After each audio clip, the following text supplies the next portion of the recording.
I want to connect right now to Javed Ansari, who's joining us live. Javed, you've been very closely, studying with what's been going on. You have deep-rooted sources within the Congress. Some of, these congressmen that possibly PK wasn't very comfortable with. Like Digvijay Singh, Mr. Chidambaram, Ashok Gehlot, who were in this committee that the Congress had put together to establish whether he should join or not. At one level, what went down? Because the Congress till about very recently was very sure that it's only a matter of days that he's joining in. What made him turn down? What were the sticking points that the Congress is telling you? Well, to my mind, one, he wanted to be a decision maker. He wanted to be answerable only to Mrs. Gandhi. He did not believe that being a part of a group, he would be in a position, would help him implement some of the drastic transformational reforms that he had in mind and that he had suggested to the Congress. The Congress, on its part, was also a bit disturbed that while he was talking to them, while there was a talk of joining the party, he was continuing. He renewed his contract with the TRS, a party that has been at loggerheads and gunning for the Congress. He still had his linkages with other parties. So there was not just one sticking point, but these two, which primarily came in the way. PK, if you go back in the past, yes, has been used to calling the shots. He's answerable only to the boss, whether right. it is Nitish Kumar, whether it is TMC, whether DMK or the TRS. Even in the BJP, he was actually living in Narendra Modi's house, which nobody has actually done so in 2014. Javed, I want to ask you one quick question. Let's look at the individual tweets of both parties here. One, Prashant Kishor, the other Randeep Singh Surjewala. With what Prashant Kishor has said, that the party is in need of massive structural change more than having him on board. He wishes the party well. But when he talks about these structural changes, you and I both know that he had proposed radical changes where the party is in question. The fact that, he's allied with IPAC, and IPAC has signed contracts, deals with the TRS, with the YSRCP, with the TMC. That aside, one of the biggest sticking points, Javed, was also the fact that he seems to have mooted the point that 2024 will not be fought under the leadership of Rahul Gandhi electorally. Would that also be one of the big takeaways which led, to this alliance not coming in together? Yes, that could possibly have been one of the problems. Because what is the fight in the Congress? This G23, if you cut out the flat, their main grouse is with Rahul Gandhi. They believe that Rahul Gandhi, if you fight the elections under Rahul Gandhi's leadership, it will be a huge mismatch versus Narendra Modi, then you ought to look for another force. That is also something that Mr. Prashant Kishor appeared to have suggested.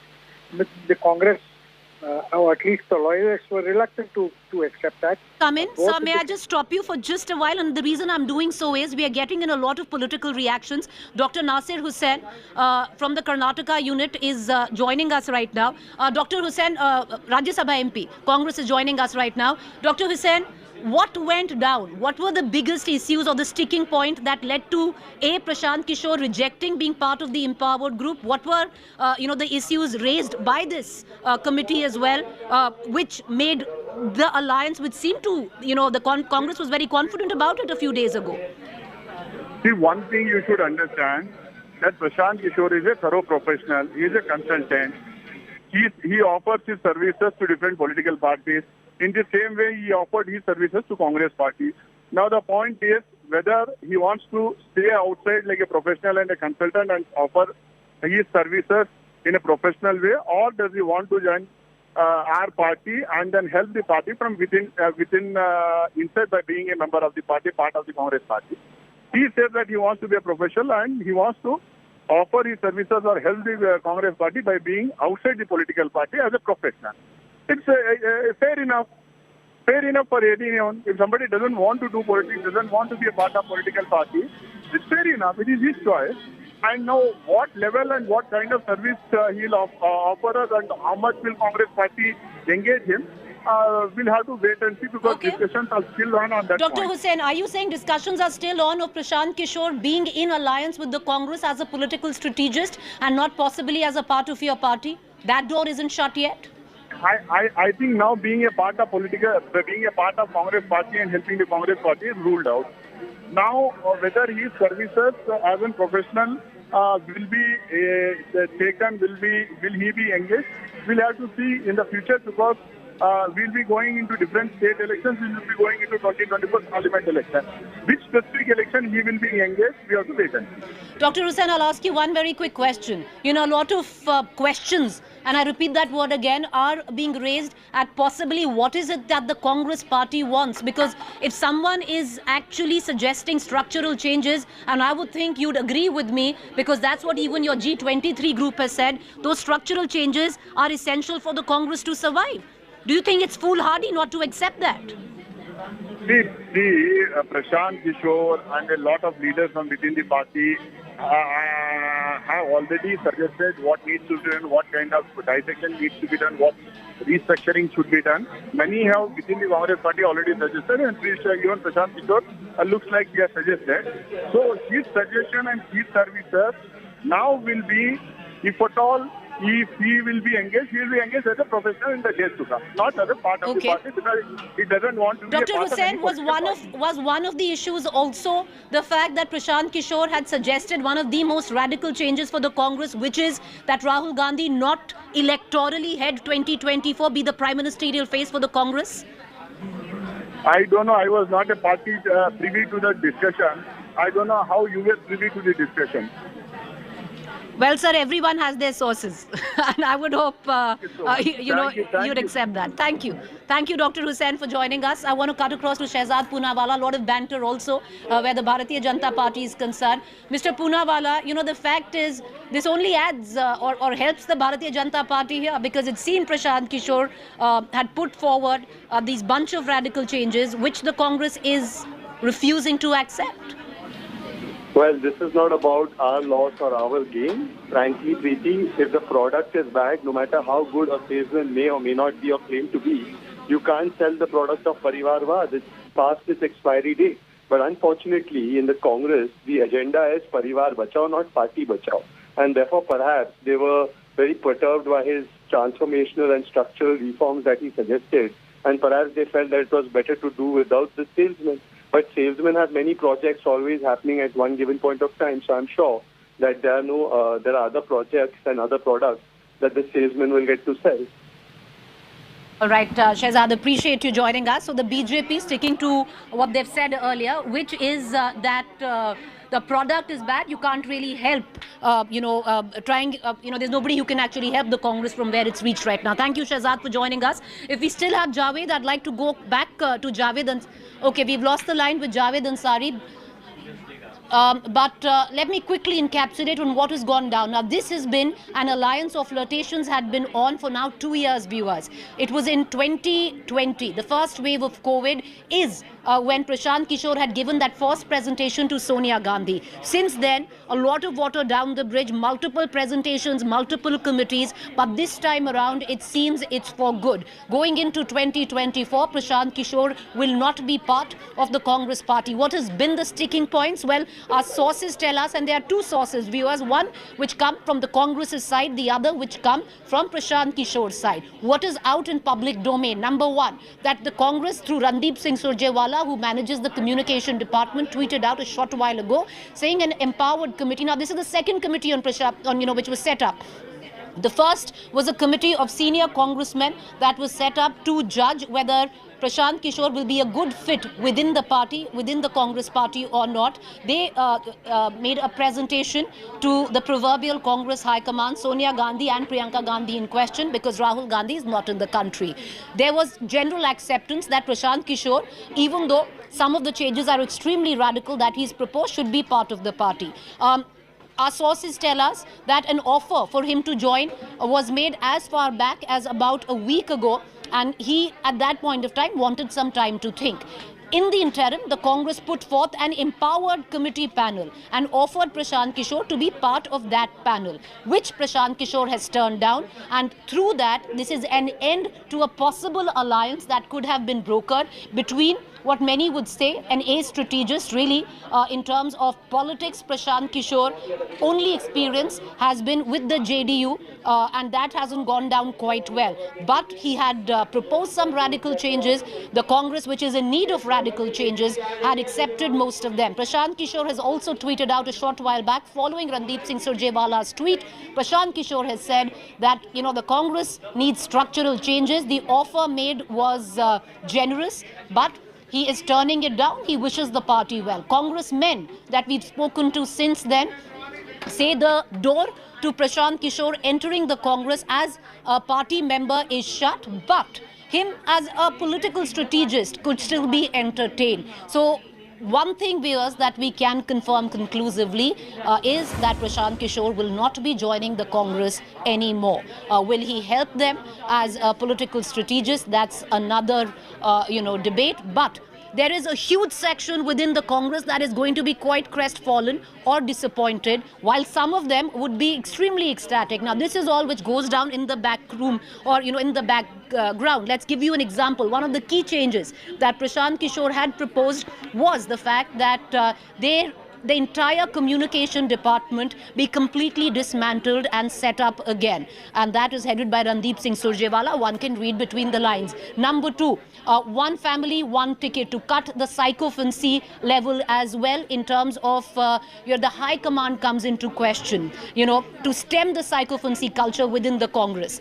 That was his other opinion. Like I also pointed out, one party, one ticket, when it came down to dynastic politics, there is a perception that has been created for the Congress to stem that. And the biggest, most radical change, viewers, could also be, or was rather, that Prashant Kishor had mooted that in 2024, the prime ministerial face for the Congress will not be Rahul Gandhi. Now, the other thing which the Congress is very open about is one of the main reasons, which was a huge sticking point and which led to the alliance not being broken, is Prashant Kishor's insistence that his company, which he is affiliated to, but he says, that's a different outfit entirely from me anymore. I'm no longer a political strategist with IPAC. But IPAC belongs to Prashant Kishor. IPAC has brokered deals with other political parties where the Congress is completely in political contention with, like the TRS, Telangana, their YSRCP and the TMC. If he continues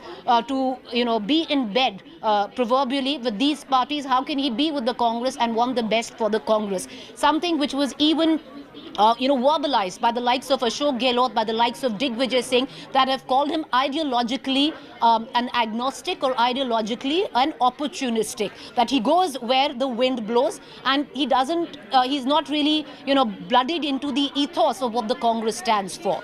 But, once again, to get our viewers up to speed with the latest news break, Prashant Kishor has refused to join the Congress. What does it mean in terms of politics as India rolls?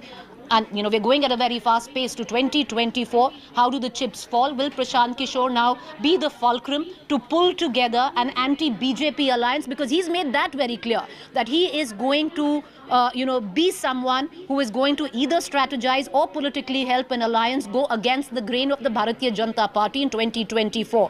Mind you, when BJP had won Uttar Pradesh the second time running right now, it was Prashant Kishor who had tweeted out, and he had said that, the battle where, a lot of and editorials were being written that 2024 now a done deal. Prashant Kishor at that time had tweeted saying that the battle for 2024 will be fought in 2024.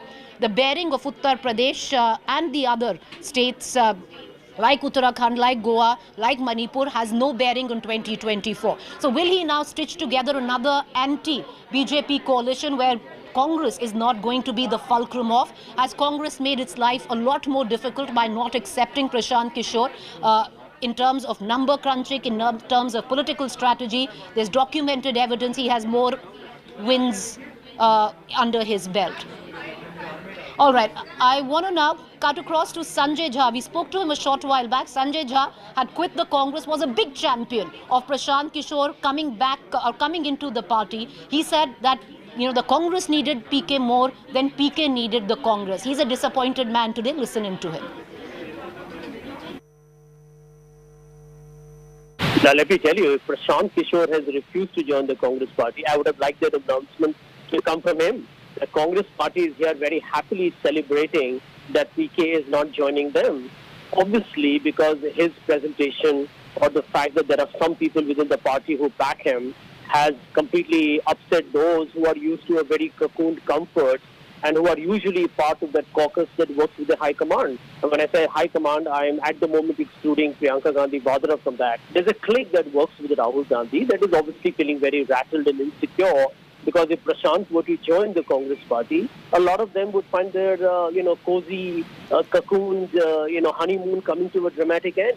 Okay. So this is a loss for the Congress, in my opinion. If PK doesn't join the Congress, I believe the Congress is sending a message to voters, to a number of people in the country, including the media, I think, that the party refuses to acknowledge the reality. That Prashant Kishor is a thorough professional. He is a consultant. He offers his services to different political parties. In the same way, he offered his services to Congress party. Now the point is whether he wants to stay outside like a professional and a consultant and offer his services in a professional way, or does he want to join our party and then help the party from within inside by being a member of the party, part of the Congress party. He says that he wants to be a professional and he wants to offer his services or help the Congress party by being outside the political party as a professional. It's fair enough. All right, let's cut across to senior journalist Swati Chaturvedi. She's joining me live. There have been, lots of opinion coming on, especially editorially, whether it's good for the Congress, bad for the Congress, what happens now. Swati, you were always a little skeptical that Prashant Kishor was possibly not the best thing for the Congress. But what are, your sources actually telling you? What went down that led to now a clean break? Prashant Kishor not joining the Congress.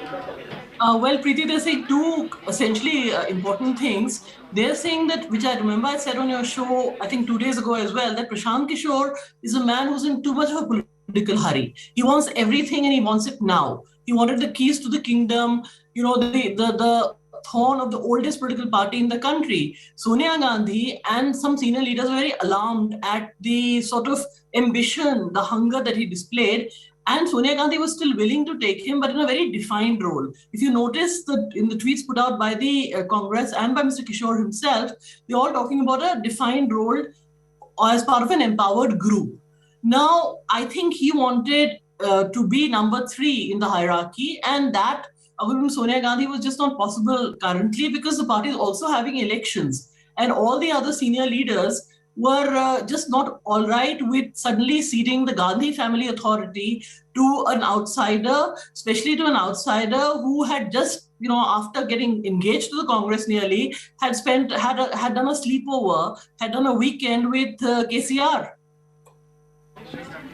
Swati, the fact that, yes, that he was, he is associated with the IPAC, no matter how much he tries to distance himself with, because the official reason is coming out as, whoever we are talking to, that it was the reason that that IPAC was in bed with the likes of TRS, YSRCP, TMC, and that is untenable if he's joining the party. Was that the only sticking point? Or the fact that one of his most radical changes was that Rahul Gandhi not be the PM face for the Congress in 2024?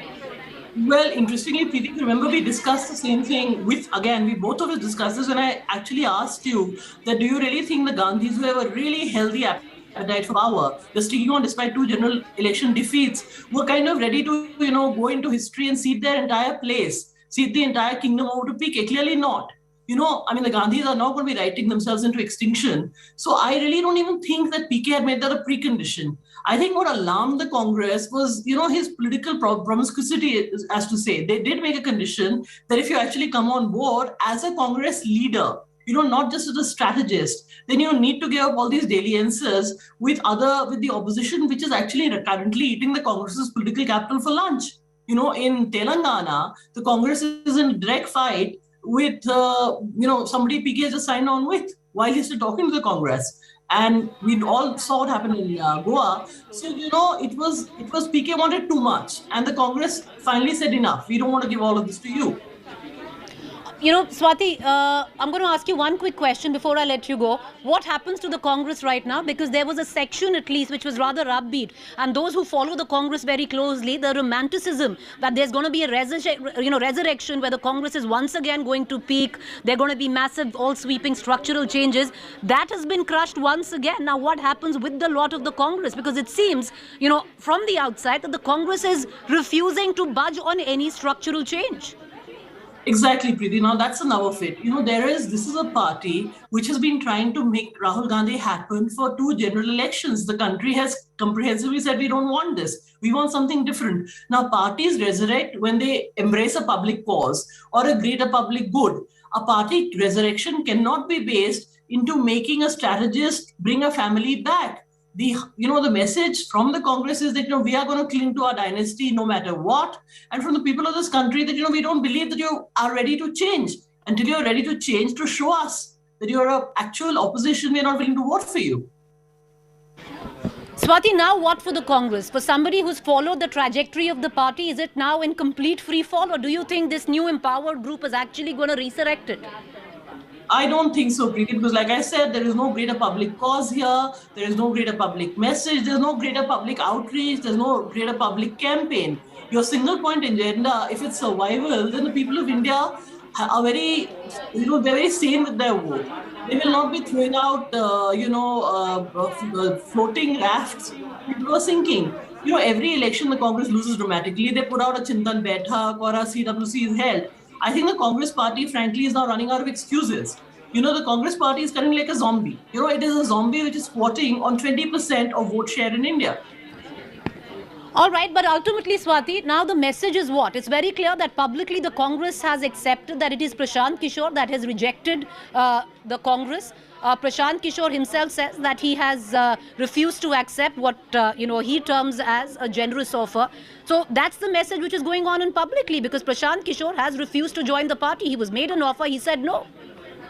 Well, Prashant Kishor also made all those presentations. So, it's not right now, it's really not about Prashant Kishor. It is about the fact that we have a party which has now been in free fall, Preeti, for almost 8 years. And that same party has 20% of India's vote share. They're in power in only 2 states. And the coming up, we have upcoming state elections. Hardik Patel today has gone public and said, please retain me in the Congress. There are people who don't want me in the Congress. And that's Gujarat elections coming up, where the BJP is actively campaigning. So, till the Congress gets this right, in the Congress currently, Preeti, what the reality is that you're promoted upwards for failure. Everybody is held accountable except the Gandhi family, which actually runs things. So, even the PK refusal or the fact that they couldn't agree on terms is actually an egg on the face of the Gandhi family and the Congress leadership. That, somebody who said, let's burn down the headquarters was told that, no, actually, thank you, we'll just paint them up. All right, Swati, appreciate you joining us. Thank you there. What goes on within the Congress now? Well, we'll only know in days to come. There's an empowered committee. The reason which the Congress says officially on paper is that the Congress offered Prashant Kishor to join the empowered committee for the betterment of the party as it rolls into 2024 elections. Prashant Kishor refused that offer. Prashant Kishor, on his account, has also tweeted out that he is not going to join the party. He wishes the party well. There was a generous offer that was made, but having said that, there are structural changes that the Congress needs to look at, which is way beyond what he possibly would be able to offer at this point of time. In all, with what was for 2 years which went down in terms of talks have come to a naught. Prashant Kishor has rejected the Congress's offer. He will not be joining the Congress is what we are reporting right now. So that's the latest, viewers. We're going to continue to get you all the reactions coming in. All right, let's listen in to KTR from Telangana, TRS, on why Prashant Kishor should not have joined the Congress.